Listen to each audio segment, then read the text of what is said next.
the air, and it was just an extraordinary performance and afternoon yesterday at Aintree. As you can imagine, it's right across all the papers. Sunday Independent next. Same picture, I think, of Davy Russell, standing up in the saddle, hands in the air. Tiger Roll earns iconic status with repeat national victory, and then beneath that, City survive off day to ease into cup final. Their 1-0 win against Brighton in the FA Cup semi-final last night. So that's the Sunday Independent. Sunday Times, more smiling from Davy Russell. National treasure is the headline. Tiger Roll joins Red Rum in history books by claiming back-to-back Aintree triumphs. Grand National reports inside. Just the 5th horse ever to do it, and the first in, 45, 46 years. And then this is an interesting story as well. It seems like there is a serious exodus about to happen at Manchester United. It's their front page story on the Sunday Times. Man United stars make summer exit plans. And this is Duncan Castle's. So it seems that a growing number of Manchester United's key players are considering leaving in the summer. A 7-strong group that includes Paul Pogba and David De Gea are being tempted, especially with Champions League football looking less likely. So Pogba, it seems, is headed for Zinedine Zidane and Real Madrid.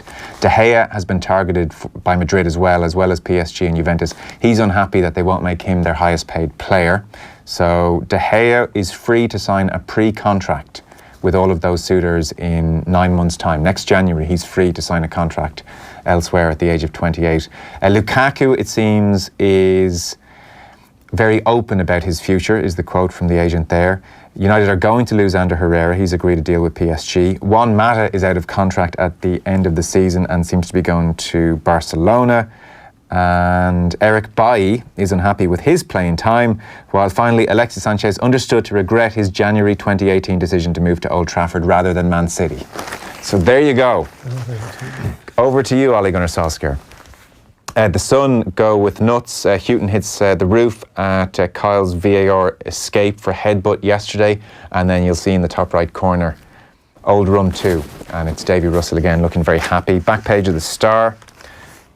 Tiger on a roll, but O'Leary won't target Rum record. Michael O'Leary saying that he doesn't think he has any chance next year. Or sorry, I didn't think he had any chance even this year, having gone up in weight. It's unlikely he'll come back here next year. He's already a legend, is what Michael O'Leary said yesterday, but look, who knows.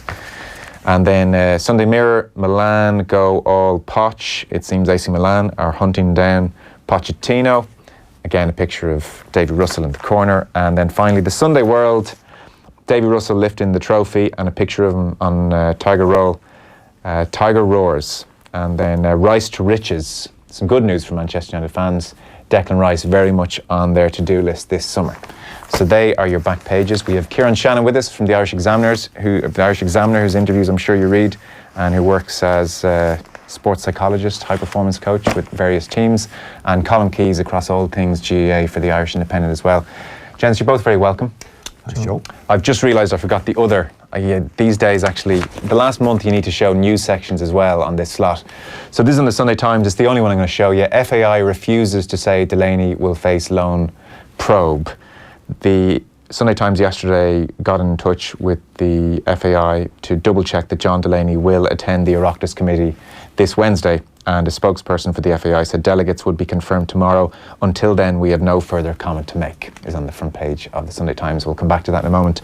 And a picture of Michael O'Leary and his wife enjoying an amazing day yesterday. You're a racing fan, Colm. It was an extraordinary performance. It was. Absolutely no doubt about it. Michael O'Leary suggests he's not going to bring Tiger Roll back to Aintree for an attempt at the third in succession, Joe, but I suspect he doesn't want to buy the Ryanair passengers 3 drinks, because last year it was 1, last night it was 2, and I'm sure he's going to recoil from purchasing 3 next year, because I think on the Aintree Grand National is designed for horses not to win 2 years running, obviously with a handicap. That's the way it's designed. It's almost like the draft in American football and sport. But the way he won it yesterday was just absolutely magnificent. For a horse that 5 years ago won a Triumph Hurdle as a 4-year-old in Cheltenham over 2 miles, and is able to take on the Aintree fences, the cross-country chase twice, has won 4 times in Cheltenham, and now twice back-to-back. And if you think, of a certain vintage, Red Rum was a standout horse for a lot of people. And now Tiger Roll, this diminutive horse, has gone and matched his feat in winning back-to-back entry. Red Rum went and won a third 3 years after his second. There was a considerable gap there. But Tiger Roll is probably still very, very well placed to go back into. He's a 9-year-old at 10 years of age, coming into some element of maturity, even at that stage for a race of that significance and that length. So I think he's very well positioned to come back. Michael didn't think he was hopefully just get round yesterday. I think he was probably shortchanging in his pre-race interview in that regard. He was a commanding favourite and justified everything yesterday in what the National is about. So terrific performance, I would say. The National Hunt horse of his age at this stage, given the breadth of his successes. Yeah. And very touching from Davy Russell to mention Kieran O'Connor among many others yesterday in his immediate post-race. Davy really gets to the heart of things, wears his heart on his sleeve very much so, and showed it again yesterday in, arguably his finest moment of triumph. Yeah, Russell's a tough man and yet an incredibly emotional man. Yeah. Real emotional intelligence, and is always thinking of the bigger picture, you find. And his father being there was one of the lovely stories as well, who wasn't there last year. Russell's mother passed away shortly before the Grand National last year, and his father came over this year. You don't expect to come and see your son retain the Grand National. Yeah. So that was magic. Don McLean opens his piece by saying special horse, special occasion, special achievement. And he goes on to reference Red Rum, but he says Tiger Roll is as unlikely as he is worthy. Like Red Rum, Tiger Roll was bred to race on the flat. And elsewhere, David Walsh has a piece where Eddie O'Leary states that at first he wasn't a very good jumper. He's still not a great jumper, but he's a jumper that never falls. Yeah, it's that he just barely gets over the fences. That's the quality of it. But it's just his speed, his ability to just maintain a steady pace. You could see 4 or 5 fences out that he was creeping ever closer, and made a mistake. I think it was at the fourth last, but quickly recovered. And coming down the home stretch, there was only one winner, and I think the crowd really responded as well. It was one of racing's better occasions. Yeah, 4-1 favourite as well in the Grand National. Yeah, run a mile, and yet obviously people didn't. Yeah, it's a great achievement for them. €80,000 suddenly looks like good business now for Tiger Roll back in the day. Yeah, which is it seems a lot at the outset. I mean, it is a lot to probably put up for a National Hunt race. There are no. Obviously, breeding doesn't. Although he was bred for the flat, it doesn't seem. It seems quite a lot, but the value is considerable at this stage. Even it's the diversity of races that the horse has won, from the cross-country chase twice in Cheltenham, which presents different obstacles up and down banks and different nature fences, to the fences at Aintree, to the Triumph Hurdle at speed with 4-year-olds that can go anywhere and do anything. They're almost out of control, that race at times with young horses, but he's gone through it all. So it's the diversity of race that he has been able to win that makes it. A penny for Davy Russell's thoughts if back when Michael O'Leary sat him down for a cup of tea and said, "This isn't working out, my friend, we're going to have to part ways." Fast forward to 2019 and you're there on the Ryanair flight with Michael O'Leary, having won your second Grand National in a row. Yeah, that is an amazing turnaround. He has hung in there, Davy Russell, and you mentioned earlier he's a tough character. He's a tough character, and obviously did not let that get to him. As one of a number of big races, both in Cheltenham, right through England and Ireland. He has won some very significant races, but he's a tough customer, as I said. But at a critical moment, wears his heart in its sleeve. So he's very much one of racing's strongest personalities, and I think he showed that again yesterday. Yeah, one of the best things about racing coverage are the photographs. They're always brilliant. If you're even if you're not a racing fan, just flicking through the photos from yesterday, well worth doing. Yeah. We're putting a few there up on the screen. So plenty of coverage of Tiger Roll's win if you're looking for it in the papers today. This John Delaney story on the front page of the Sunday Times is quite surprising, because in one of, don't ask me which one, but there were a number of statements around the Gibraltar game and his announcement that he was moving to the position of executive vice president. But certainly in one of those statements, they made it very clear, the FAI, that John Delaney would still be going before the Oireachtas committee. So I'm a bit surprised that the FAI are refusing to comment on the delegates they're sending until tomorrow.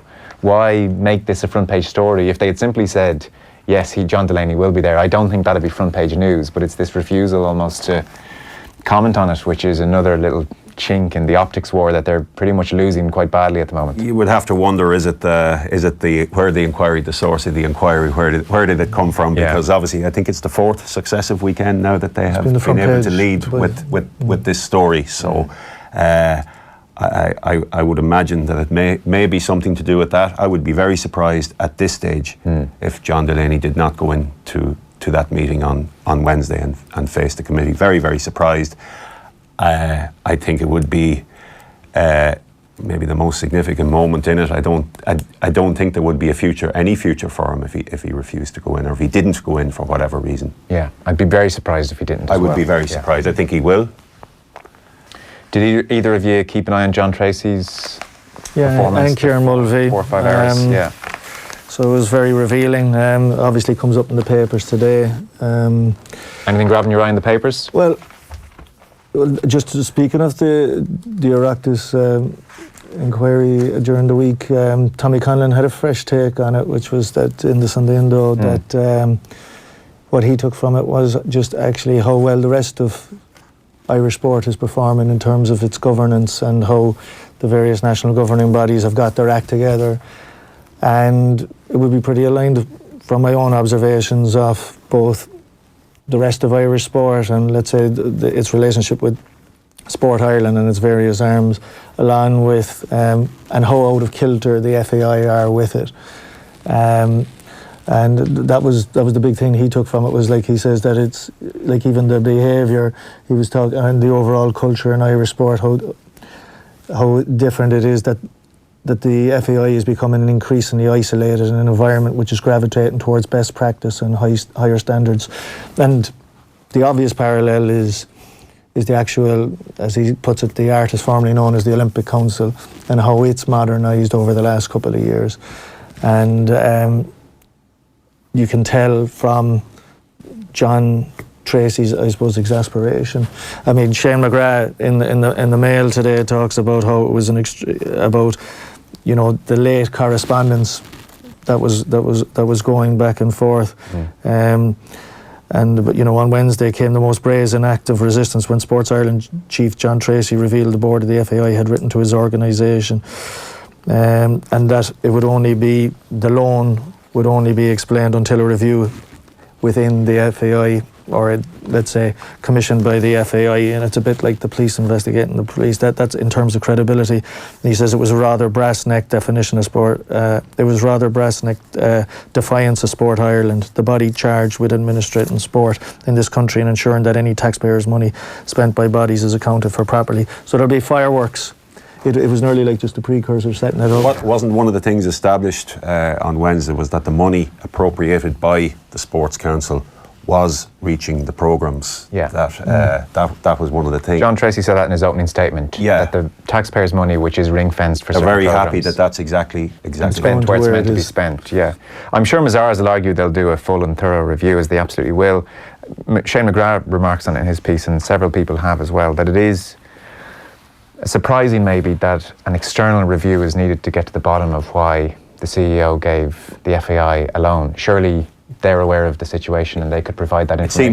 It seems a very, very simple question, that you don't have to go through all this process. If you just, it should be that why, and why did it not appear in a certain way and in accordance with. So it does seem that it could be simplified down to one specific question. You would have thought so. Certainly, John Tracy, I would have said, could have frustrated figure. He was frustrated that the response to the second Sport Ireland letter looking for more information only arrived late the night before and was hand-delivered on the morning of the committee. And then secondly, he was very frustrated that they said, we can't tell you anything more about this loan until after the Mazars audit. And he was asked, the most dramatic moment, he was asked, do you have faith in the board? He was asked, was it 4 times? 4 times, yeah. 4 times, and eventually he said, the answer, I couldn't say yes, which was no. And he's a reasonably diplomatic person, John Tracy. Like, he didn't go in there all guns blazing. Yeah, I saw Ewan on Twitter saying, well, why didn't he just come out? But I think, you know, there's such a thing as subtext without actually saying that he didn't have any confidence in us. He says, I'm not saying yes, which said volumes.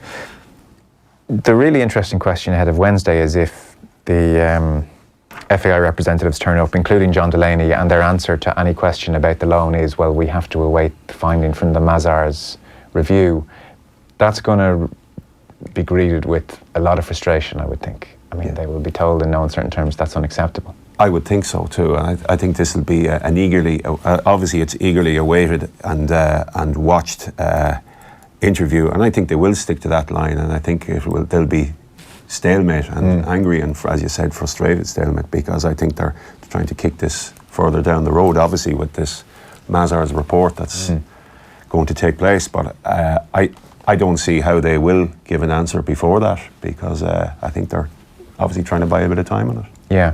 It'll be what else they'll be asking too, and obviously a thing that's coming under the spotlight is this is beyond a John Delaney issue. This is an FAI board issue, and your colleague Daniel yesterday highlighted it was when you actually just saw the profile of it, and just again how out of sync it is with the rest of Irish sport, both in its age profile, how I suppose beholden they are to the person who put them in that position, and how long they've been working with John Delaney.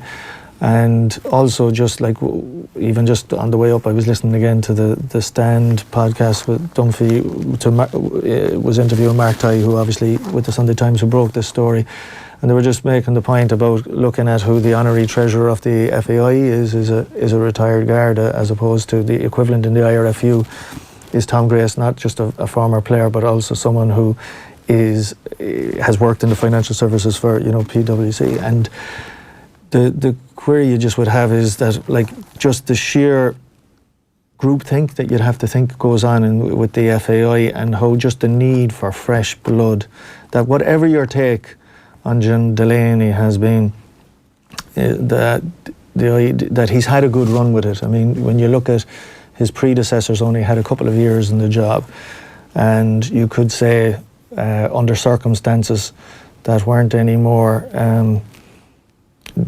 I suppose dubious than what some of the issues that are being highlighted now.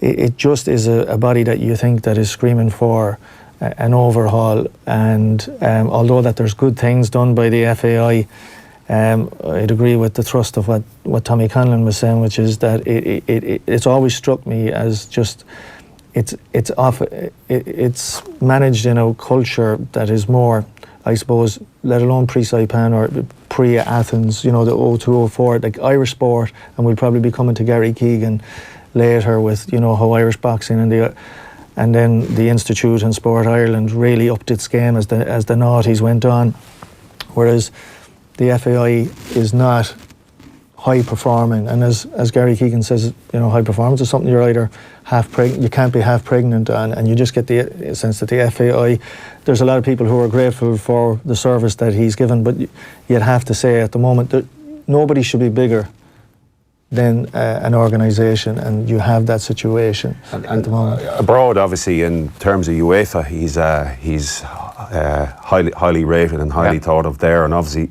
events have come to Ireland that you wouldn't ordinarily have expected in terms of tournaments and finals and that level of recognition. And I think he's only the second Irishman after Des Casey to sit on a UEFA executive committee. So in those terms, he is of very high standing. But I just think it's a PR battle that the FAI, no matter what, are not going to win.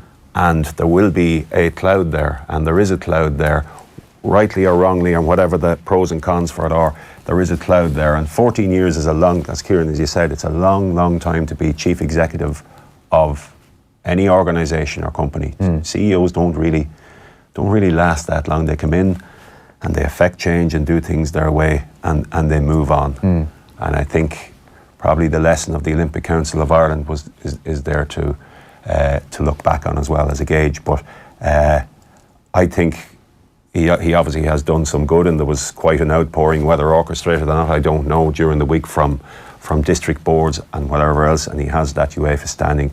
But generally, in the eyes of the public, there is, and Shane McGrath references there, Wednesday is it's a day of reckoning. And I think that's what it will be seen as. What is the answer for It's worth stating, and I don't think you were suggesting otherwise, that the FAI treasurer could be an absolutely competent person and doing a very good job. But we are talking about best practice when it comes to corporate governance in terms of turnover rate on the board. That was a big theme on Wednesday, and they talked about other boards which have had turnover 8-9 years is about a good amount to serve on a board. Is generally what's taken as being best practice, and the FAI has exceeded that in several counts. So that's one of the big issues that they're going to have to successfully answer on Wednesday. Paul Rowan, the piece is interesting, where he talks about ultimately that a lot of it might just what is clear is that if they do not get the answers they want, that a meeting with the Sports Minister, Shane Ross, isn't far down the line. It is the Minister who has the greatest powers, but he says again, even he has to be careful, as FIFA can intervene and suspend countries where international football, where there is evidence of government interference. FIFA as the ultimate arbiter, it's no wonder that we are where we are. So it's going to run because, like... See, I don't know what powers they have, because it was quite striking that Kieran Mulvey and John Tracy were very upfront about the fact that they gave about 2.7 million annually to the FAI, which in the grand scheme of 50 million turnover annually is not very much. Therefore, their auditing powers are quite limited. They were saying something like boxing, they give 70-80% of boxing's funding each year, so they can really get in and see how pretty close to every penny is being spent. They don't have those powers with the FAI. It's a bigger organisation than most, and that's been an issue for them. So it'll be interesting to see if they are unhappy with Wednesday's Oireachtas committee meeting, what powers they have, what happens next. I mean, they can meet with Shane Ross. They can even take the step of suspending funding, which I think they really don't want to do, because I wouldn't you're talking think they about do really either. I mean, that's because that's who you're impacting on. Is there a case though that for short-term pain for long-term gain?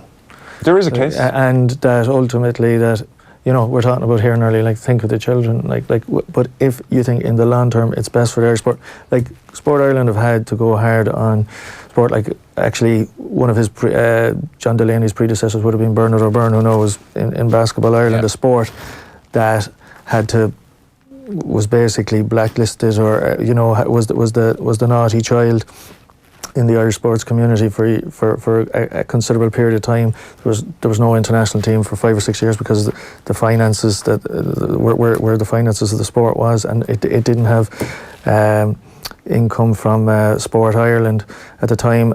But it has got better governance now. It has a vibrant board with people with a range of experience, and again, so that like. We've had it with, I think, the former Irish Swimming Association, now Swim Ireland. They've also been in the dock like this before, and has emerged all the better for the tough love. And you wonder, would Irish football, like, even on that, I sometimes think there's, like, when you, even the association, if you were having a game of word association, when you think of FAI, what do you think? You tell me, when the words FAI come to mind. Like, if I was to say to you, GA, what instantly comes to your mind? GA? Yeah. Lots of things. I couldn't say. It's everything. It's it's the same with a lot of sport. Whereas when people think of FAI, they think John Delaney, they think of, or the mess it was before, and it has been pointed out by even people who'd be critical of him now, that he actually at a time was what the association probably needed in terms of the mayhem of the previous. There's leaders for situations. He was the broker in Saipan, and he was seen as the breath of fresh air when he took over. And I don't think anyone say that. Maybe domestically, in terms of the League of Ireland, people would feel there would be general consensus that has not thrived under his stewardship, but other areas have. But the point we're probably making is 14 years is a long stay. It's a long time there, and even moving aside to take up an executive vice president, I just don't think that really cuts for a lot of people away from the football community, as it's called, the football family. Isn't that what it's referred to? So. Wednesday will tell a lot, obviously. It will. Bernard O'Byrne, by the way, denies any wrongdoing in any of his dealings in the FAI and beyond. We should stress that point. So you mentioned GAA. Mick Foley's writing about rural depopulation in the Sunday Times. Very interesting piece, this. There was a congress of sorts, or a meeting of sorts, last weekend to discuss this problem. It's part of a wider issue, not just in Ireland, but globally. We are all flocking to cities and towns, and in a sport like GAA, that is going to obviously be detrimental. Some of the figures are really standout, aren't they? Yeah, Kerry, this is an ongoing problem in Kerry, and those statistics that Michael reveals, the 13 clubs in East Kerry region around Killarney recorded 1,000 children between under 9 and under 12. But by comparison, the 9 clubs that make up the South Kerry district have just 307. And rural depopulation in the GAA follows rural depopulation generally in society. And it's a societal problem as much as the GAA's problem. GAA, obviously, the bedrock was strong rural clubs and communities, but just the erosion of population there is having an effect where it's just inevitable that so many more clubs are going to have to merge over the next 10 to 20 years.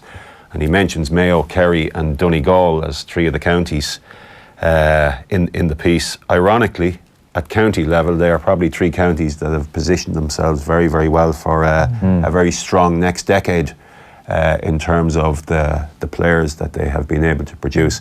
But it is a big problem when, by comparison, when you take Dublin, how many clubs could be in Ballyboden St Enda's, for instance? There could, you could divide that into possibly 3 clubs. Kilmacud, Crokes the same. You could divide that. It's not going to happen because they like strength in numbers, and but even within even some of those counties, like I think Paul Galvin wrote about it in the Sunday Times about Kerry, about how there is a need for maybe more clubs in Tralee and Killarney. That's what's really striking about Michael Foley's piece here. So he gives stats like at minor level in Kerry. At minor level, 20% of clubs in Kerry at minor level can't even field a 15-a-side team. 30% can't field a team at under 16 level. Gives an example. The population of Valentia Island, for instance, that's halved in a decade. So that's what the GAA are trying to deal with. And yet the irony, as you said, Kieran, is that in Killarney and Tralee, there's a talk that we need more clubs almost because there's just an increase in numbers. And there's the O'More Rising Report, which was published last year. So Laois GAA reported that up to 10 clubs out of 47 were fearing they might have to fold in the coming decade. So 10 clubs of 47 reckon they might have to fold in the coming decade. And yet in the very same report, the numbers converging on Portlaoise means that there's now the need for a second club.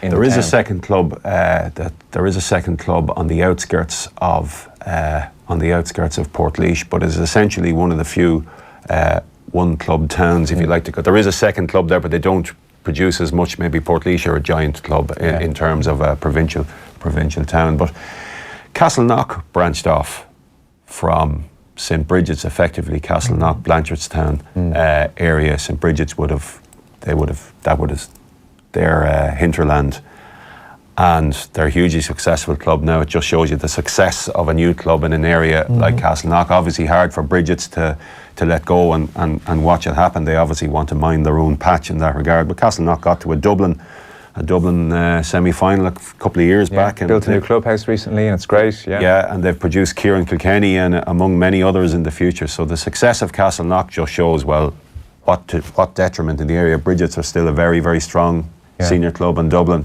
Huge facilities there on the in Blanchardstown. So that's fine. It's Valentia Island we're worried about. It is Valentia, yeah. And Valentia brought a motion this year to Congress appealing for some of their under-17 players back as a one-team club, and that was knocked back. So they are struggling to field the team irrespective. I think they had a 48 or a 52-year-old still playing with them, and actually Tim Murphy mentions in Michael's piece that they had a trainer who was willing to stand in goals for them but couldn't because of parish rule. The GAA, the bedrock of it is obviously. That's what one of the news lines in the piece is, that he's saying that the parish rule has to be.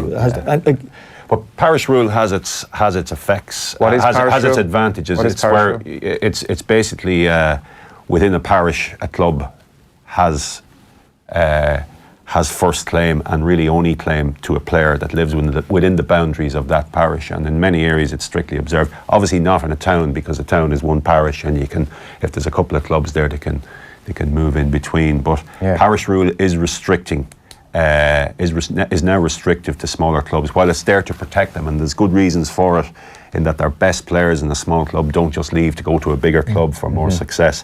The other side of that is that nobody is able to move in to help them and support them and to fill out their numbers in that regard. So it probably will have to be looked at in some rural areas, that the flow into rural clubs rather than out is allowed. And I think that's probably what he's getting at. But inevitably, like, these clubs all have a history, right? And you want to try and maintain that as much as possible. But, like, I mean, other sports, it's quite common that you're going to have them gravitate. You're going to have probably more amalgamations and mergers. Like, you have that as is. Like, even what surprised me, and you're talking about it, like how in Kerry there's that contrast. I mean, you're a Meath man, Colm, and like obviously in places like, you know, Rathoath and Ashburn, it's just spiraled those areas. Whereas I interviewed Micheál Brodie, the chairperson of the CPA during the week, and he's from Oldcastle, like just in the northwest. He's actually further out, yeah. And he's making the point that like in their local school,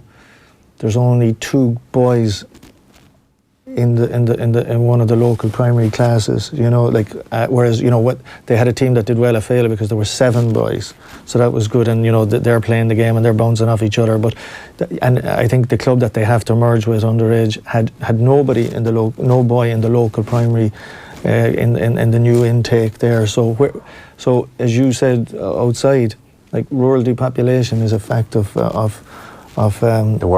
world, and you know Ireland, but can more be done for it? Because I thought there's a very good, like obviously this is triggered by that there was a conference held up in Garvaghey by Saturday. Mark Conway. You know, for some people might remember him, and I suppose some of the scepticism of the GPA, but you know, some of the work that he has done with Club Tyrone, and he also invites. I mean, he had a sponsorship seminar which a couple of years back, which invited anyone from any club or county to come up to like they're very. He's very share open. ideas. And so he's very, very good in that respect. He had a Brexit night to bring people in. Peter Quinn spoke at it, where the impact of Brexit on the GAA. So he comes up with all these innovative ideas in Garvaghey. Exactly. And this is obviously this was based on rural challenges for GAA clubs, and it seems a lot has come out of it. It does, yes. I mean, look, Tim Murphy travelled up from Kerry to partake. It seems clubs from all over the country partook. I mean, Pat Spillane has been quite. That's something that he's very passionate about, because, like, you know, he's chairman of the like, and what they're having to do, and you know, but just Conway gave the example of Loch McRory, which was this area that like the club has actually been new. But how it's transformed the community, and like it struck me actually, just the power of, like he's making the point even that, let's say when you had that tragedy like in Cookstown, that it was one of the galvanising forces at the time in the community was the local GAA club, and like it was brought home to me when I was, like, I suppose I come from a suburb in Cork, and the GAA wouldn't have been as over pervasive in the community, because as you said, like it's when the more urban you get, and I would have been living in Dublin, but when Cormac McAnallen died, and to see the way the Eglish club rallied, it was just an education in the power of the GAA. I know it was the whole GAA community nationally, and the Tyrone and the likes of Mark chipping in, but particularly the local community. It just brought home, and I've been going to more funerals through the years, but you see what, particularly in an area, like even I'm thinking of where I'm living now, and I've written this before, people wouldn't even, when they'd ask where I lived, it was very hard to tell them, but it was basically Ballyea. See, identity for something like that, Kieran, is always stronger. But lads, the point is not that GAA clubs have lost their power within communities. The point is that communities are disappearing.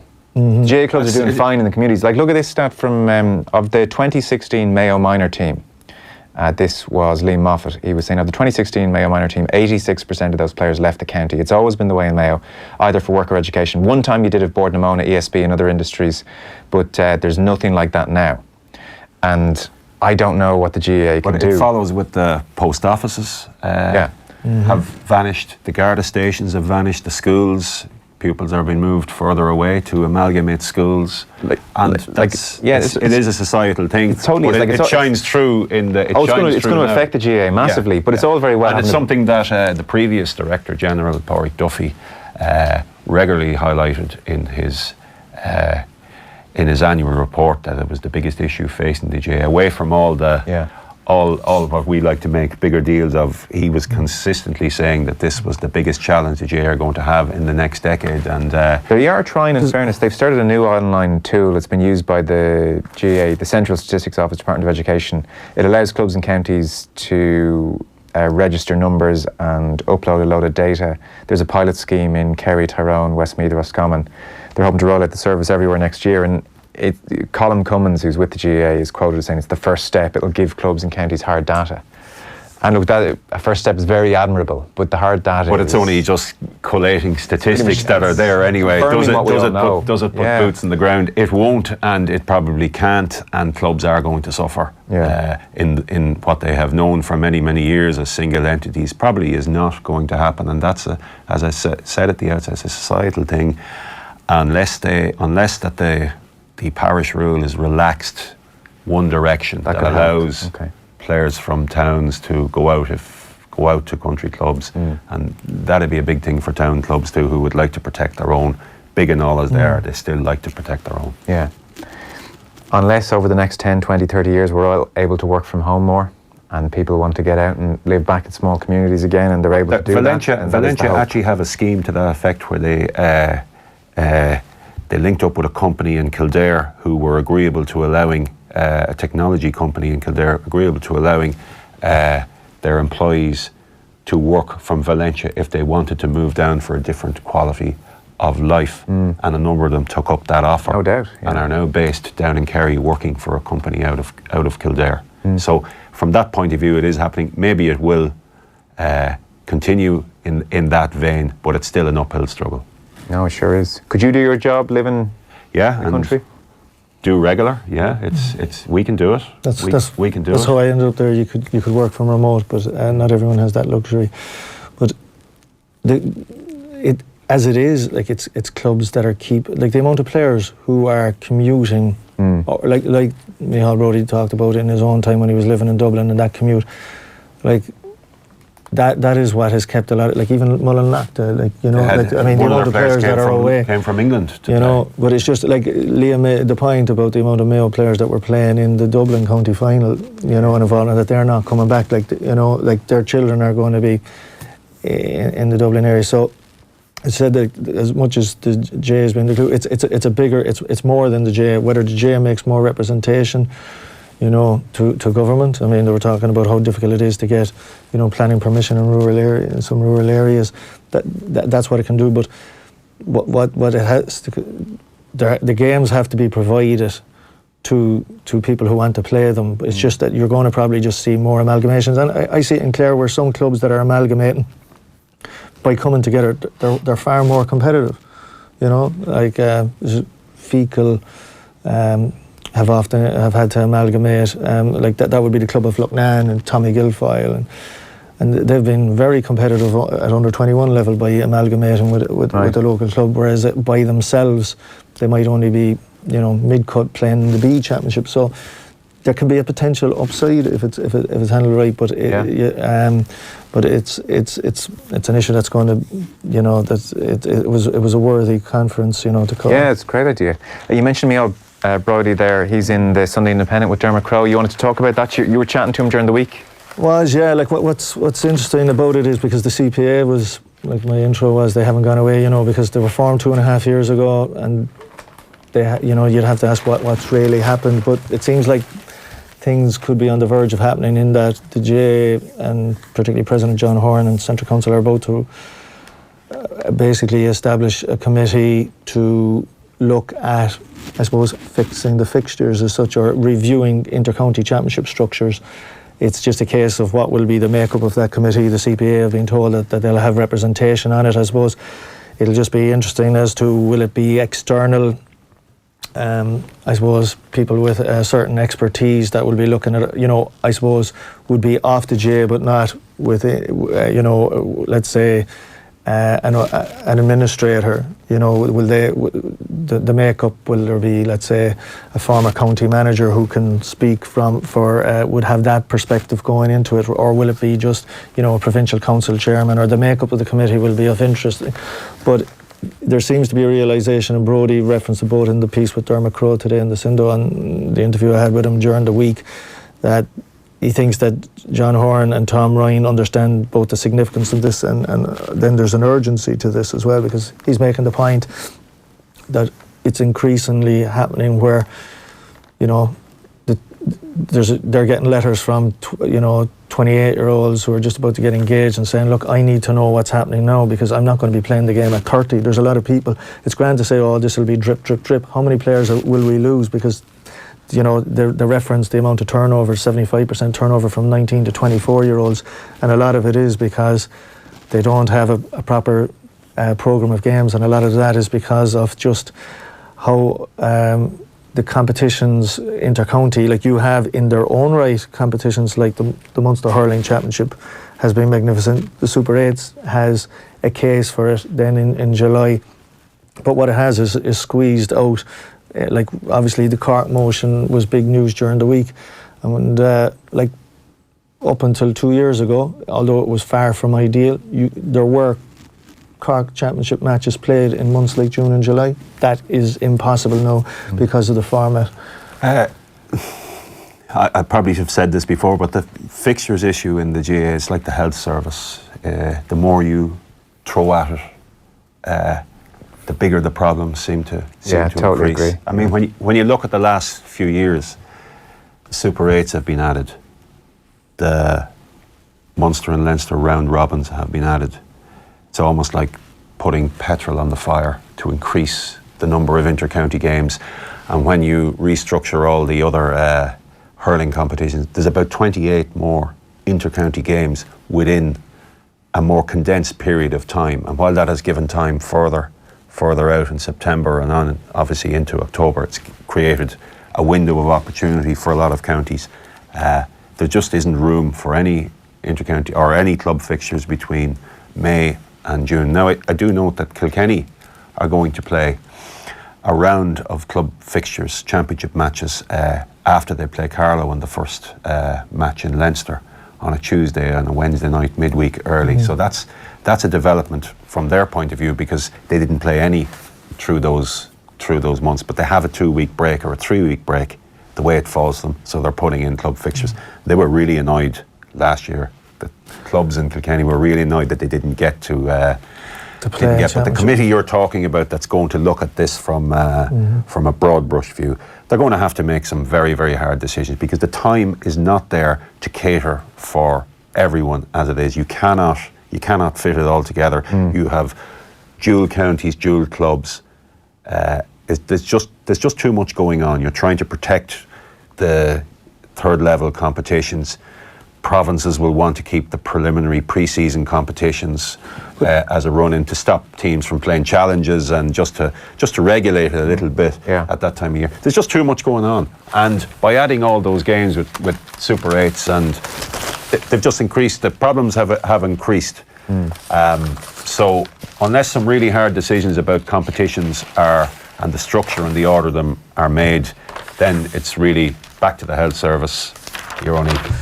I find that here on the show, even anytime we try to do a 20-30 minute discussion on this subject, about 20 minutes in I start waving the white flag. But the only thing is it's just there's about 18 things we haven't thought of, and but I think everybody also has a very different viewpoint of what the GAA is. Like, I think that is the starting point. They do need to lay down what is the GAA in the 21st century, what are the priorities, because, you know, Joe Molloy talks about the importance of the club, and he sees it as a community-based thing above all else, and that's a very strong argument, and that should, you know, take precedence over the county scene. You know, he'd argue it should be a 2-month festival of football, the county scene, and the rest of it should be club. That's his vision of the GAA. I guarantee you we could talk to 20 other people and they'd have a different vision of the GAA. But I do think that's a vision, issue. and you know, that is one man's vision, and it's pretty close to the ideals. How often do you hear that the club is the centre of it? But it's not really. No, it's not. It's not.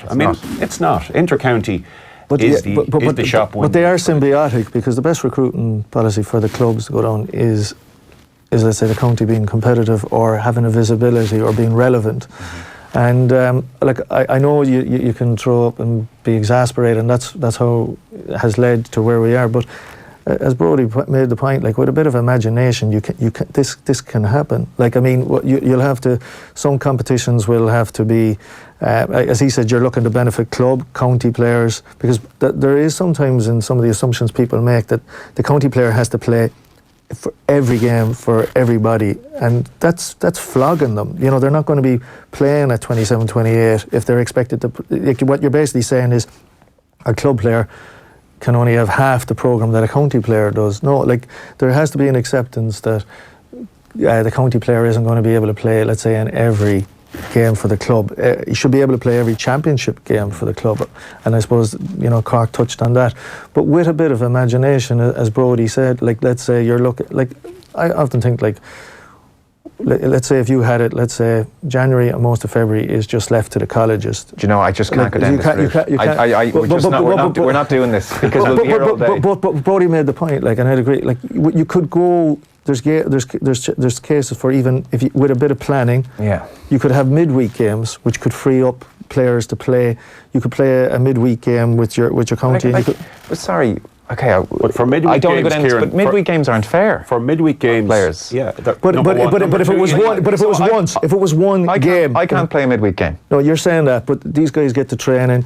Like, but if you had one game where you knew 6 months out that, let's say, Sligo Carlow, as he said, like, let's just say let's say in a tier 2, and you knew 6 months in advance that, you know, you might need, because look, players do it constantly to get out for camp. For midweek games, you need lights. But floodlights. For midweek games, you need lights. To put lights into a lot more clubs, you need money. Wait, but that's clubs. But we're talking about county money, club games. You need an inter-county game to generate. No, but the floodlight games at inter-county, every county. Virtually every county has a county ground. No. You want county matches midweek? Just one, like, if you're talking about it. Sure, but there's been resistance to that, Kieran. There has been resistance, and that's the whole point. There has. There was a big one there. The GPA came up with Carlow and Laois on a Friday night. Was it a qualifier? And there's the issue of compensation for players having to take a half a day off. But if it was a one game, well, then maybe you do, because. But they weren't in agreement, and I don't see them being in agreement for midweek. The GPA? No, I don't see players, or unless they are compensated. And when the issue of compensation comes up, then you're in a different sphere then. So.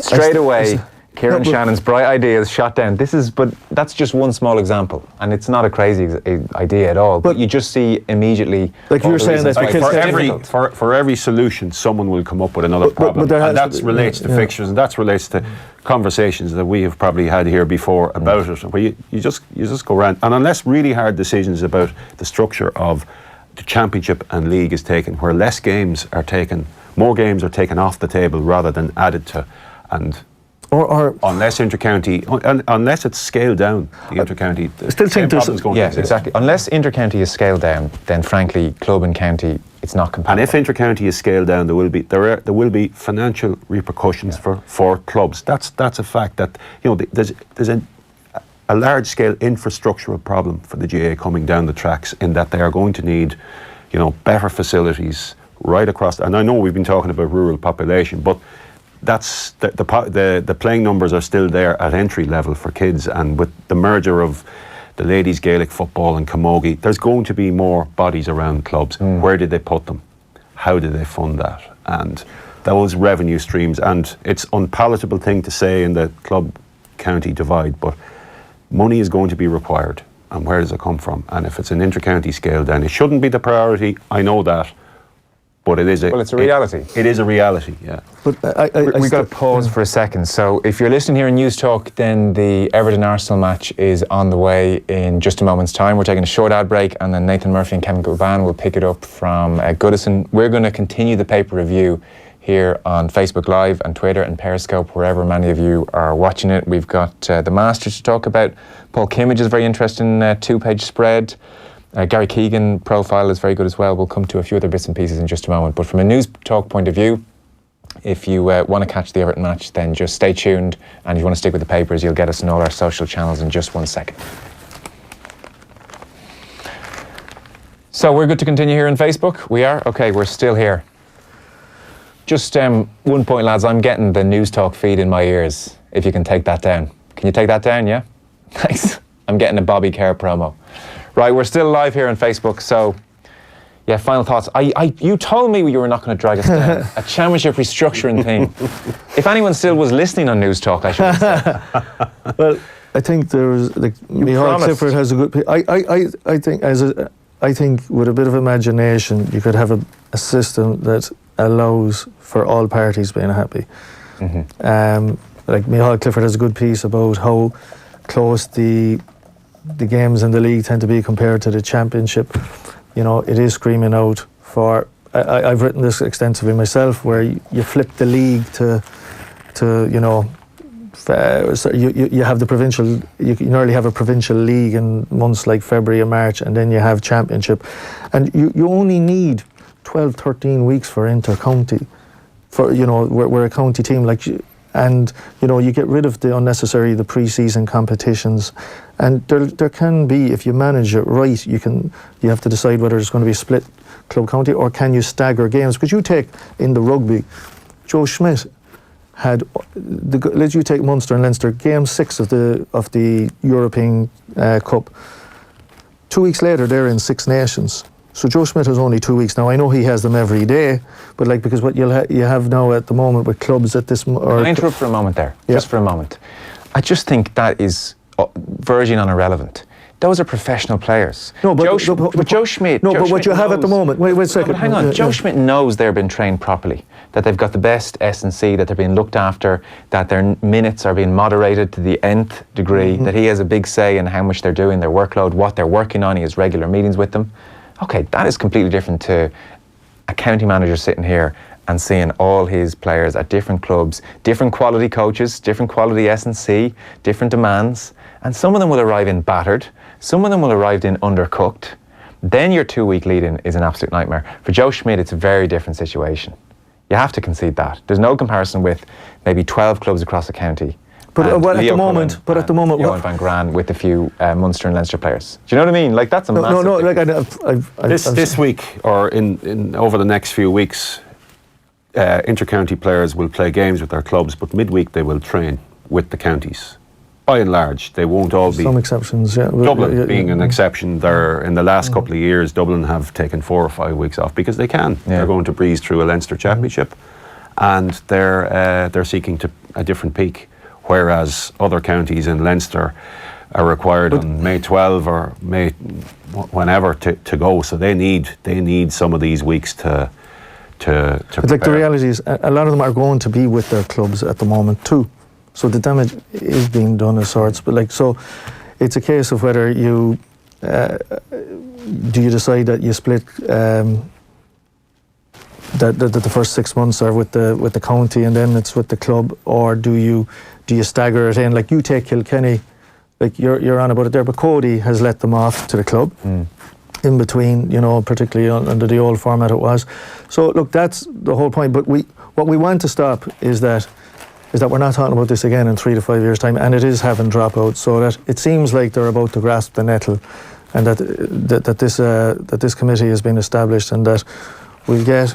Because at the moment, as much as, let's say, can't wait for the Munster Hurling Championship kick-off in a few weeks' time, but there are club players and there's a alienation within the clubs at the moment that, you know, it's summer, it's June, and we're not playing. I know, it's dreadful. Look, I think we're all agreed the problem is horrific and you can totally understand dropout. It's one of the reasons I left GA myself. It's just insanity, not knowing when games are on or what the season is, as opposed to football or whatever sport you're playing. I think we're still here in 5 years. Right. I think there'll be good ideas. I think there'll be strong ideas. I agree. I think we'll be 5 years. I think that the hardest decisions, no matter what decision you make, and I think there'll be a kickback somewhere. And that's always been. It's been compared to a Rubik's Cube. You move one thing, it has a kickdown. But I don't think the hardest decisions that have to be made will be made, and that is to reduce the number of inter-county games. And it won't be done for probably financial reasons. Although, to be fair to the GAA, they took out replays.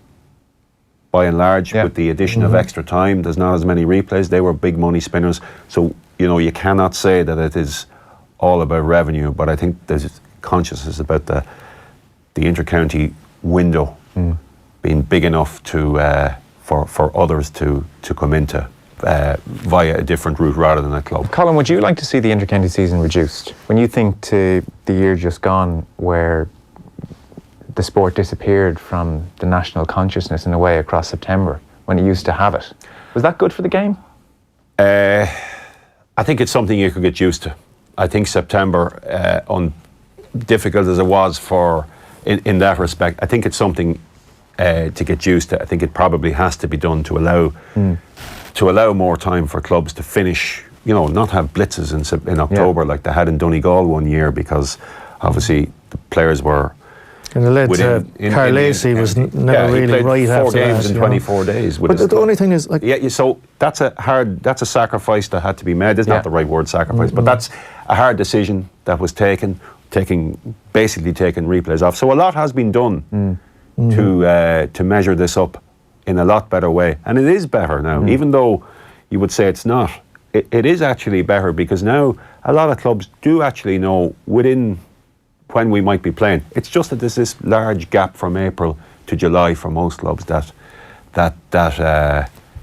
is the issue. And unless they can find windows in between there, which inter-county managers won't want. No.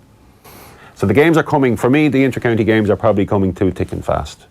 Some great games. I mean, everybody enjoys the inter-county games, regardless of what they say they do, of course. Yeah. And the league, you're wondering when did Tipperary play Clare and the hurling, and so the games come so thick and fast, they don't really breathe. Yeah, that's true. They get lost very quickly. It's on to the next one. I'll give you final words, seeing as you dragged us down. You took us down this route. No,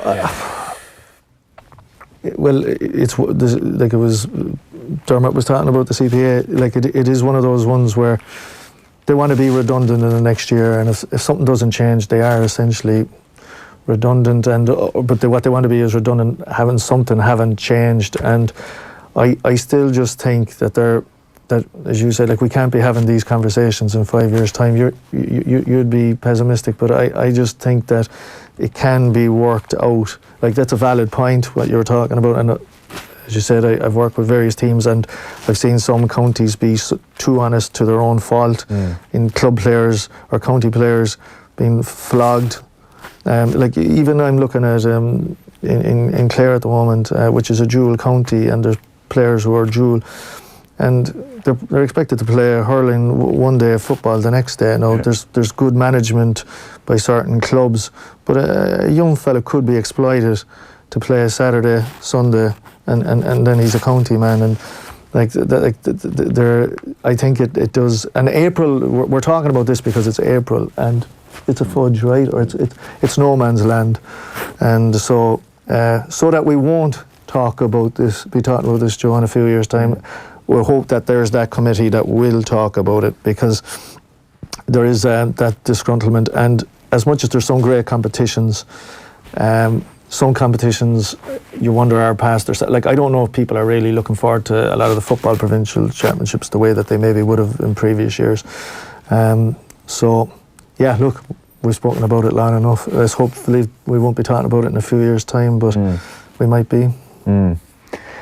You have the Paul Kimmage piece open there, Colm. Yes, my name is Ailby.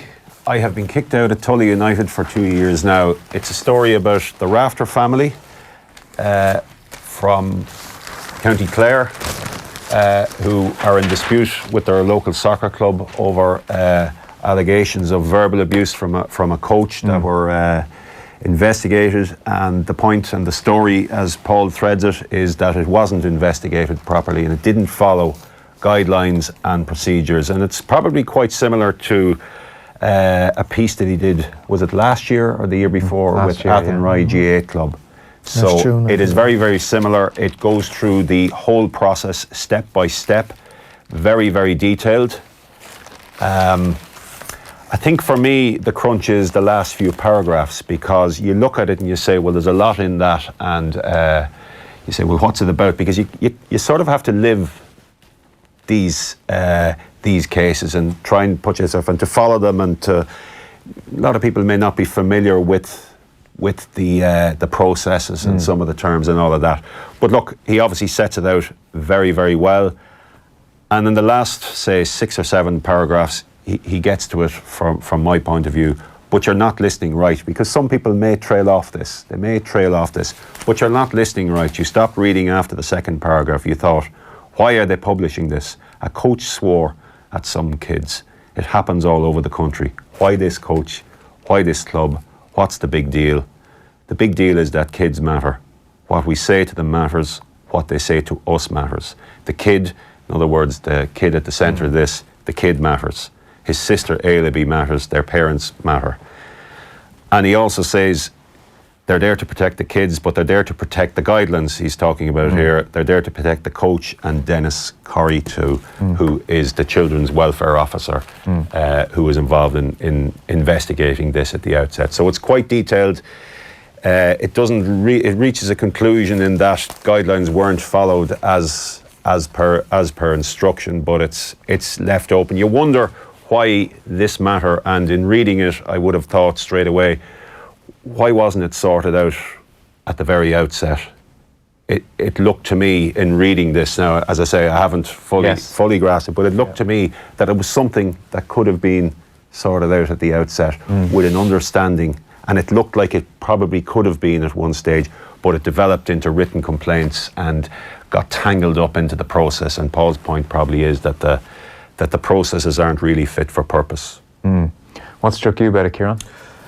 Well, I would first of all recommend people read it, because sometimes you're going like, what, like someone's going like Tully United, like who are they? It's not box office baby. No, it lacks the glamour of a big name. But the only thing is, like, Paul can carry the story, and we've spoken about it before. Like a lot of good stories, and several of the ones that he's done of this type, there's the universal in the local, like in the local, and like you can totally relate to it. I can relate to it. I coach underage soccer. I actually have done a lot of this is about child protection and safeguarding. I actually did my safeguarding course. It was run by the FAI, but it was at the grounds of Tully United, and I was actually very impressed by both. In that they actually had quite a lot of young players and coaches themselves who were taking the course. So it seemed a vibrant club, a progressive club. But what Paul is highlighting here is, like, as he says, and Colm quoted it there at the outro, everything should be child-centred in the coaching. And, that like you're looking at this and you're saying, like, that the one thing that struck me was that, like, they had a concern. This kid did not want to go to the ground because of some of the communication with the coach. Now, how it spiraled after that it had to be a written complaint. Like, I mean, like, I coach myself, and one of the things, I have meetings with parents at the start of a season, and you'd say, like, how, if there's an issue, just even in the communication, or a young fella might have maybe been left out of, didn't get enough even kicks at the goal at a training session at a night, or if there's something, come to us, or I have a liaison manager to let us know that the last thing you want to be is the last coach that kid has in that sport. And how you had this kid did not want to go there because of the communication with the coach, and they were talking about game time and not getting on. And I do find, like, this, and why this article will resonate with people, because this dilemma for both coaches, parents, the kids themselves, like, there are coaches, I don't know if it was applicable in this case, but that's how the kid interpreted it, was that there was no place for someone who wasn't going to really help them win, or that the kid felt they were nearly responsible for the defeat of the team. Like, this is not, and some coaches can feel that they're coaching Real Madrid. Like, I don't know if that was the case here, but the point is like, they talk about the best coaches is how you make them feel. This coach, or this player, did not felt they wanted to give up. They did not want to go what's supposed to be an activity. And, like, how the club, I was surprised that it went to the notion of, like, that this has to, because sometimes you give a heads up just to a coach, hey, listen, this is, like, I would do it with my own kids or playing with other coaches, and you might just have a little thing about just to the kid, but you want it to work for the coach, and that they're open to that. How it spiraled into complaints, and then they were asked to give the complaint, and then they got criticism, according to this, is that they didn't point out what was good with the club, and it just absolutely spiraled. And what's and sometimes one thing struck me, like, is that sometimes, and it's I'd be conscious of, you know, before a child goes into a program, is what is the ethos of this club like, and is it where I want to have my children? And there's a case for where, like, well, maybe just this club wasn't the fit for you. No, ideally, and of course they shouldn't have to leave, but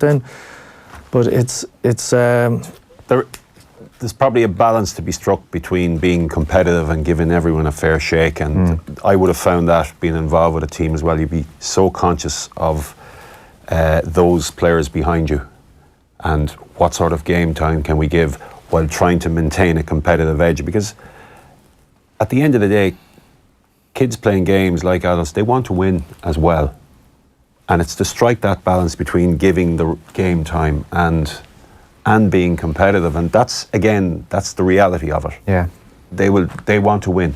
I know. I look back at my own underage career, and without naming teams or anything like that, like, it's mad to think. Even I do remember, like, even under 11s, unused substitutes were unused at times. You know, and you think back now, and the thing is, as a 10, 11-year-old, we bloody wanted to win as well. Yeah. And there is that balance. Kids definitely want to win as well. And but sometimes the kids want to win more than the coaches. Sometimes. But also the coaches. There are coaches. I think that has improved in Irish sport. But it's still an issue. There was a very good piece by, was it Seamus Collin, David Collin, would play with Cork City, got the winning goal in the FA Cup in '98.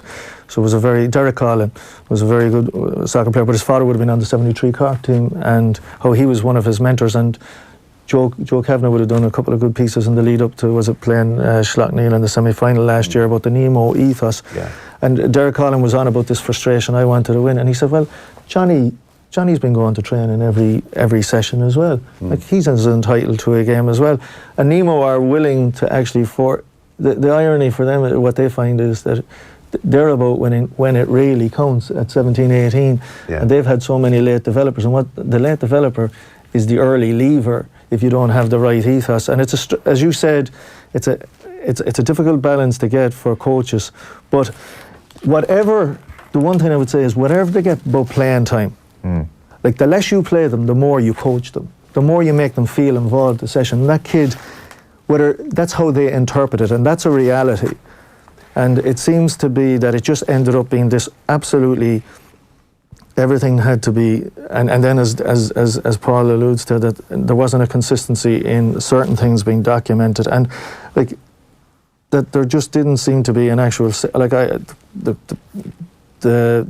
would like to think that in any club I'm involved with, that you'd have that the coach would be receptive to mea culpa and trying to establish, because coaches can do a lot right and there can be an outlier incident, and but it should be with the view of this will make the program better or the coach better and everything better. And unfortunately, what's very sad is that, as the headline goes, you know, Alva and her brother, the kid is out. Yeah, but it is for sure worth reading and worth giving time to. And certainly, if you read the last few paragraphs, that really gets to it, the whole theme of it, and why it was important to go through all the stages, because you could probably replicate the genesis of this story in many, many clubs across many, many codes. This is not just unique to soccer. It is probably there.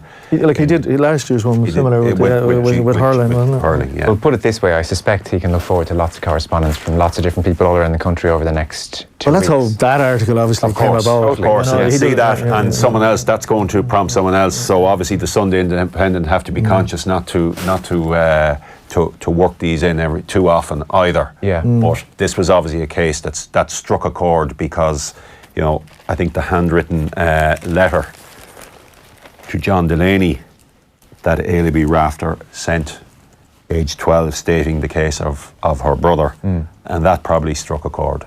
Yeah.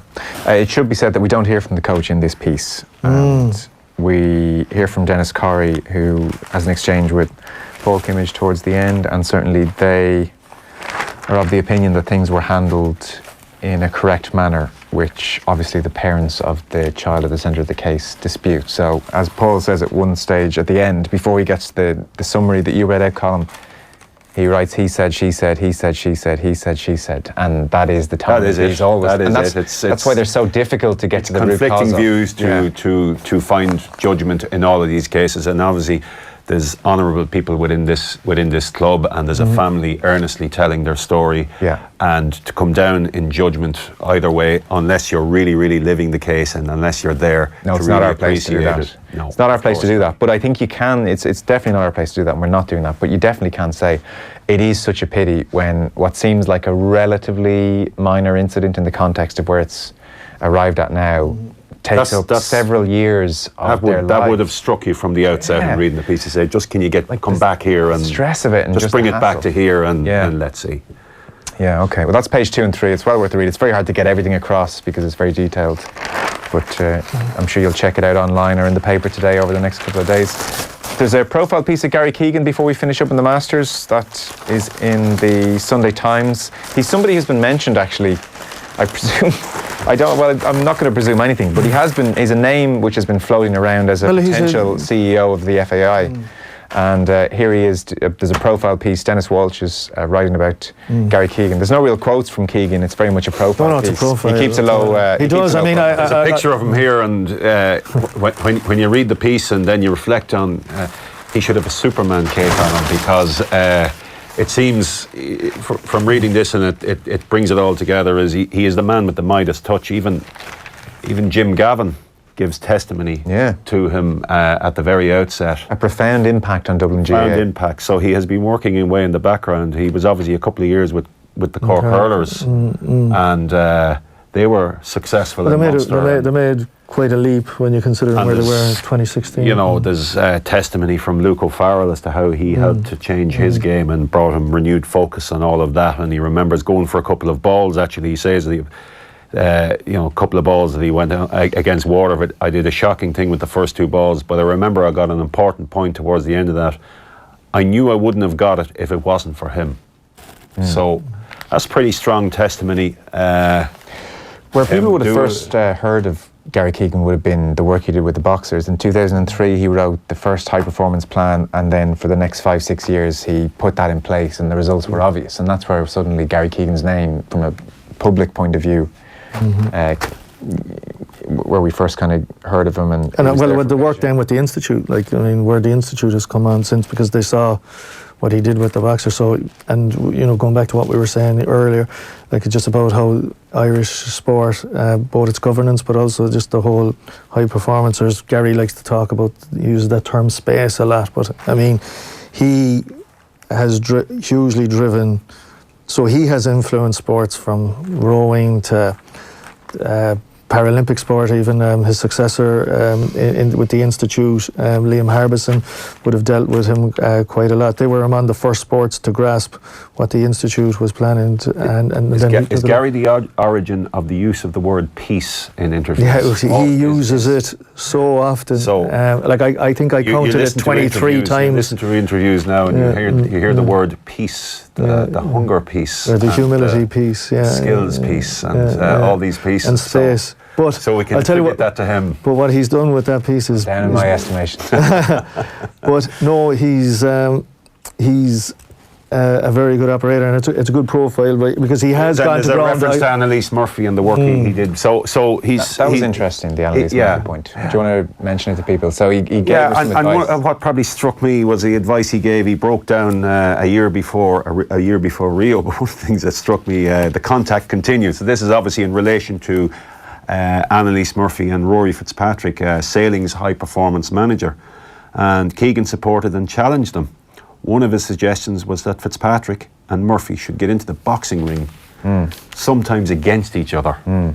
So it was probably to deliver a harder edge against some of our opponents. That's what it was behind, is to deliver a harder edge, and maybe to be a bit more ruthless. Dennis Walsh writes, you have to get used to hurting your opponents. A lot of the fleet would have been Annalise Murphy's friends on shore. She didn't particularly enjoy destroying someone. So she gets in with the sailing high-performance manager and boxes him. Gets used to doing that, Fitzpatrick, by the way, says he has the best sporting intellect of anybody I've come across. And there's a great scene as well of Anthony Daly going to see him in 2013.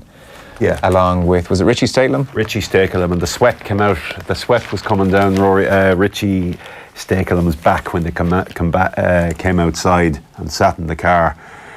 And it was the intensity, a meeting, that's all it was, taking us apart about our thinking. Yeah, and they have a quote from Lisa Nasewa as well. When he went back to Leinster, they were looking for someone to fill that space in Leinster, and they looked around and they decided Keegan was the man. Nasewa says, once I got the opportunity to sit down with him, it sort of blew my mind. Everything about him screams high performance. So Kieran, over to you. Can you get the sweat rolling down his back with your intensity? Well, Nasewa's been around the block. He's seen his fair share of people, and he's saying Gary Keegan blew his mind. And I think what he's particularly good at is, because the Dublin players, I believe, wouldn't see him a whole lot. More Jim Gavin, I think, isn't it? Yeah, no, he'll come in occasionally, I believe, but the thing is that it's with the management, and I'd be curious as to know how much he would have worked with, and just how much he was working with Cork. Kingston obviously brought him on. I don't know what it was like with Myler, but he's not involved. He stayed for a year, but the job wasn't complete, with Cork, and it's interesting as to. But he obviously has, I think, still an association with Dublin. But he has gone to ground. I've interviewed him. I did find him. That the intensity it's from a passion, but he comes from a background where he would have worked. Was it basically for basically a naval company for delivering haulage, and he in terms of basically the training as a cadet, basically. His training, you're talking about military-like precision. I mean, himself and Gavin would be together on that one. I remember him talking about, everything, if there was a speck of dust, he was responsible for the kitchen, and he comes from the school of hard knocks, both, in his professional life and then through boxing.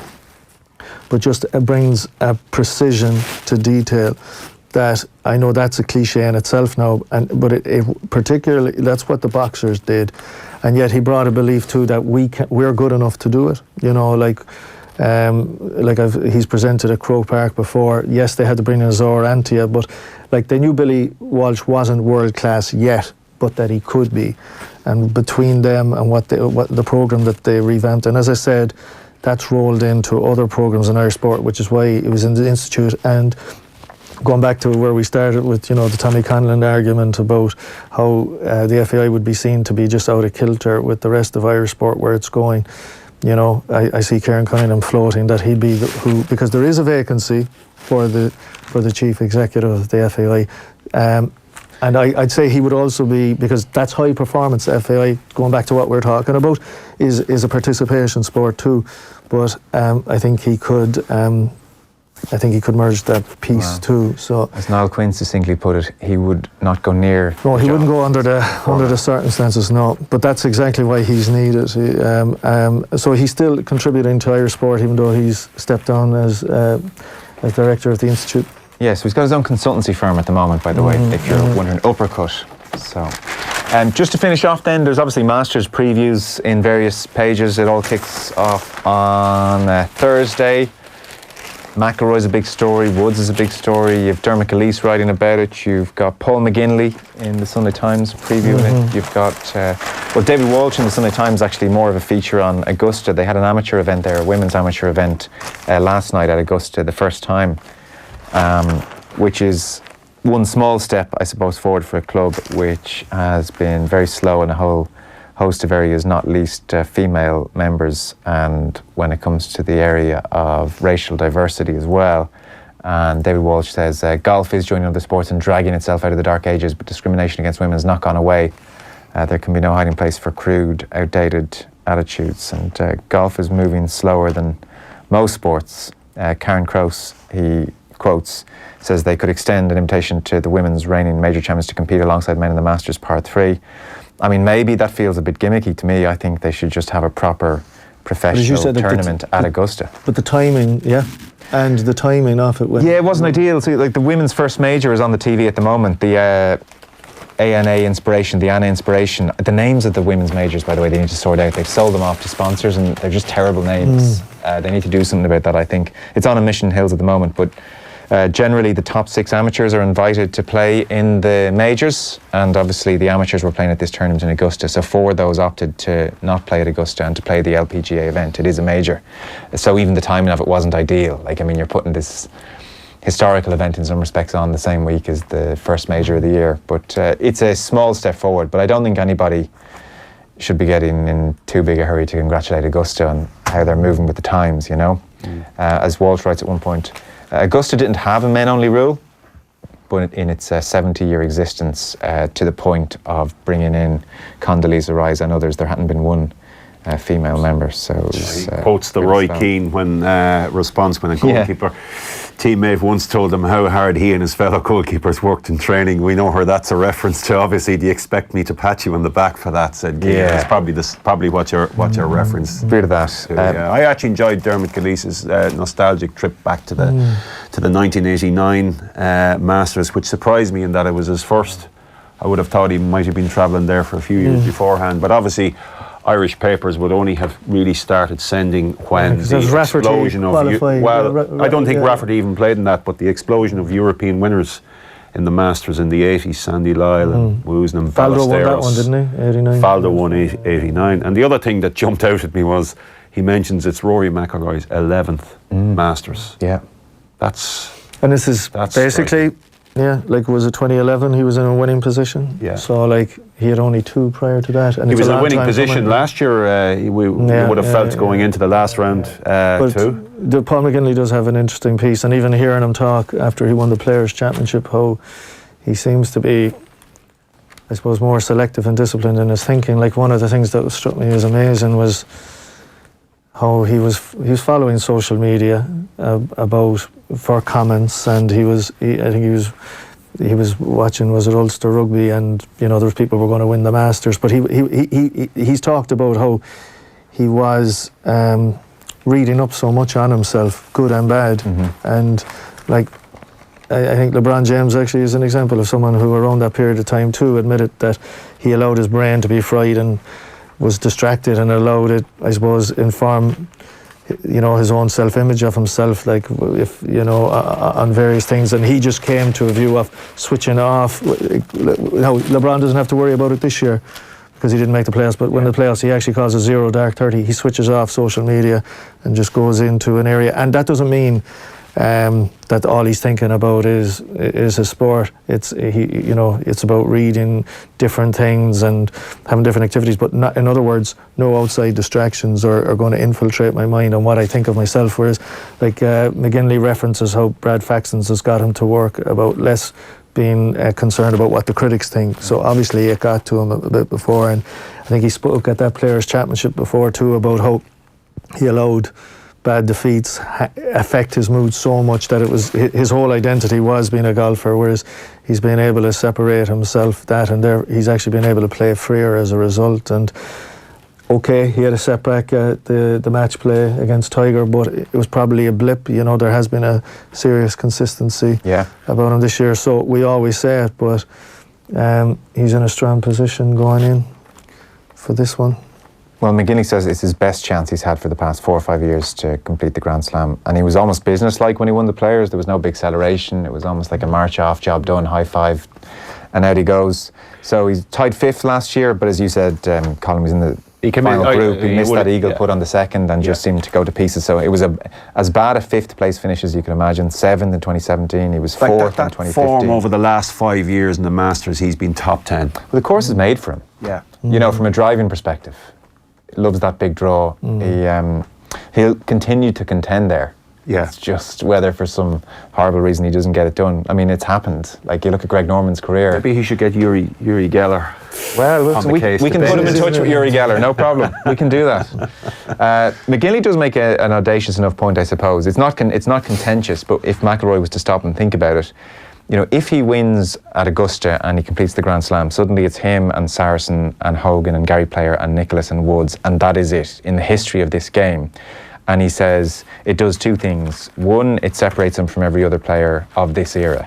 So the arguments about Dustin Johnson or Jordan Spieth or Justin Thomas, who's the best, they just disappear. McIlroy's in a league of his own. And then secondly, he automatically becomes the best ever European player. Even though Faldo's won 6 majors, and that would put McIlroy to 5 because it's the Grand Slam, he's the best European player ever.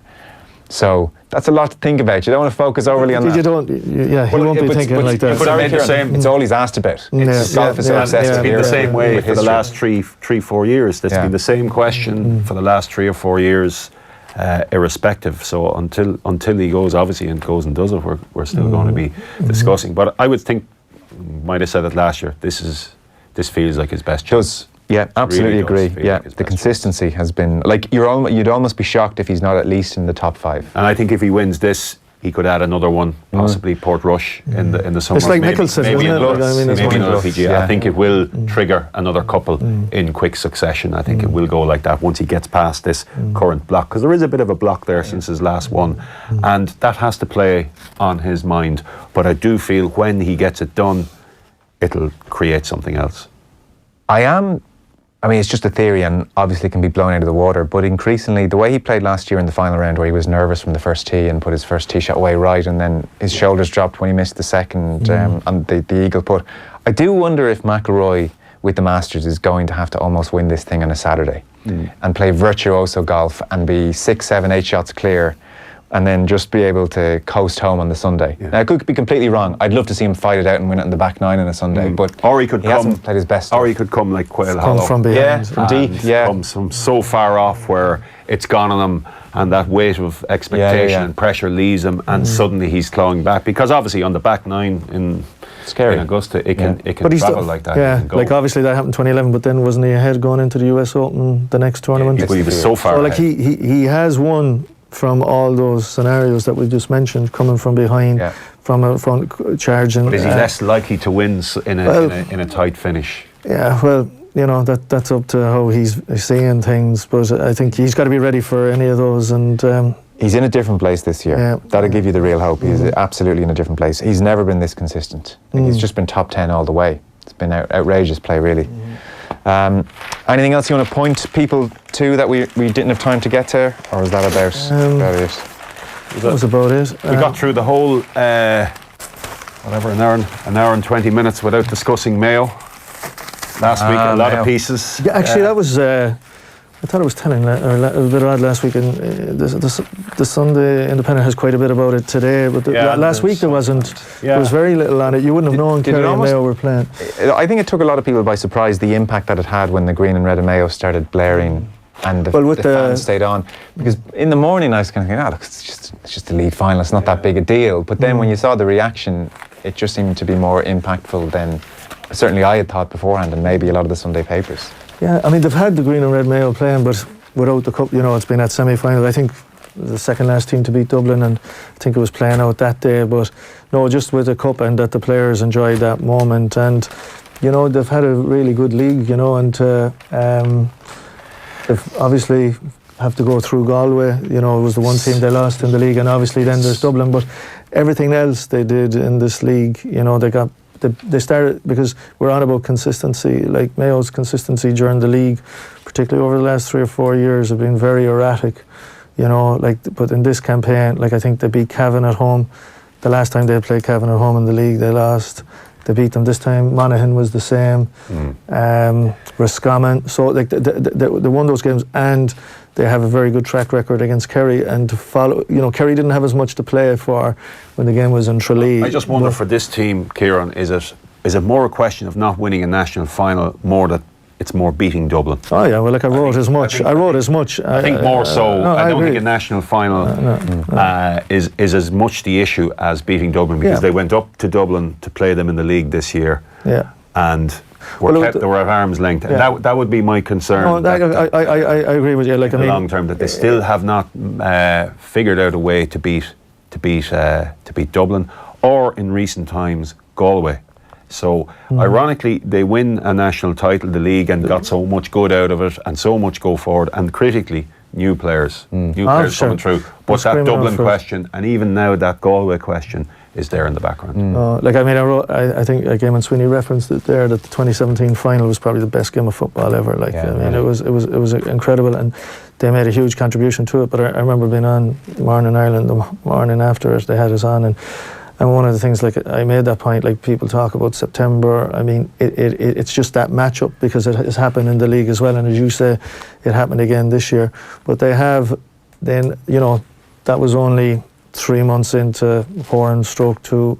So, you know, that's something they have to figure out. As you say, Galway is more immediate, but that the big thing that I found is that there's, and it was screaming out for the last few years, and I've written as much, it was just screaming out to back the younger players like a Matty Ruane. I think what it does, it was screaming out for years for that to happen. I think what it does is by winning the league and bringing through Ruane and James Carr, who looks a real prospect. He, you know, he's got a bit of pace and size and everything about him. What it does is it takes the notion that Mayo are at the cliff edge this year. It takes that away, because there is a future beyond 2019. Yeah, it's not the Maybe big not squeeze. For them all. It's not. Last year felt like a squeeze. They're very well positioned. They were in an under-20 final last year. They won an under-21 title 3 years ago. Yeah. So they have players coming through. You could list 15 that could maybe, and it's there for them. And critically, in time, as you said, over the next 4 or 5 years, and there will be a gap. And I think they can exploit it, but I don't think it will be this year on this Dublin team as well. Yeah, okay. Like the big thing for me was, again, like just how the way the bench was used. I don't think they've had that in previous years. Whereas, you know, the roar that goes up when an Andy Moran comes on, as opposed to in previous years, there wasn't a name. Whereas Dublin were bringing Kevin McManaman, Bernard Brogan in 2017. Like, so they have something to counter that, and it's been the cavalry, as Joe Schmidt calls it, that has won Dublin All-Irelands and big games against Mayo, and I think Mayo have countered that. Taking out that Dublin defeat, they've certainly positioned themselves very, very strongly, not just for this year, but I think for 2-3 years. We'll be talking about them again. Yeah, well, hopefully. They're not going anywhere. They're great value. You know, they're one of the great counties to talk about. Gents, we'll leave it there. Thanks so much. So, Kieran Shannon from the Irish Examiner and Colm Keys from the Irish Independent. That's us done. We're back with the Sunday papers again next week.